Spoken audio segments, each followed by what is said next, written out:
Hello guys, શું તમે અમારી ચેનલ પર નવા આવ્યા છો તો અમારી ચેનલને લાઇક શેર અને સબસ્ક્રાઇબ કરવાનું ના ભૂલતા। તો આજનો વિડીયો છે ફક્ત તમે એપ્લિકેશનના નીચે જોઈ શકો છો કે જે લખાણ લખેલું છે એ વ્હાઇટ અને બ્લેક બંને કલરમાં દેખાય છે। તો એને ફક્ત વ્હાઇટ કલરમાં કરવું હોય તો શું કરવું જોઈએ એના માટે આજનો વિડીયો છે। તો તમે જોઈ શકો છો અહીંયાથી કે વ્હાઇટ અને બ્લેક કલર બંને સાથે બતાવે છે અને અહીંયા તમે એપ્લિકેશનના નીચે પણ જોઈ શકો છો વ્હાઇટ અને બ્લેક કલર બંને સાથે બતાવે છે। તો એને ફક્ત વ્હાઇટ કલરમાં કરવું હોય તો શું કરવું જોઈએ? તો એ જે લખાણ છે એ ફક્ત વ્હાઇટ કલરમાં દેખાય એના માટે તમારે એક સેટિંગ કરવાનું રહેશે।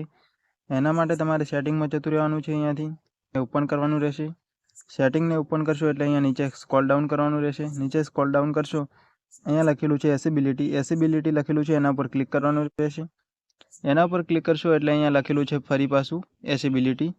તો અહીંયા ફરી તમારે એસેબિલિટી ઉપર ક્લિક કરવાનું રહેશે। અહીંયા વર્ઝન ઉપર ક્લિક કરવાનું રહેશે। વર્ઝન ઉપર ક્લિક કરશો એટલે અહીંયા લખેલું છે હાઈ કોન્ટ્રાસ્ટ ટેક્સ્ટ, એના ઉપર ક્લિક કરવાનું રહેશે। ઓફ હોય તો ઓન કરી દેવાનું છે, ઓન હોય તો ઓફ કરી દેવાનું રહેશે। તો તમારે અહીંયા જોઈ શકો છો કે લખાણ જે બદલાઈ ગયું છે, તમે જોઈ શકો છો। હું અંદર જઈને પણ બતાવું છું।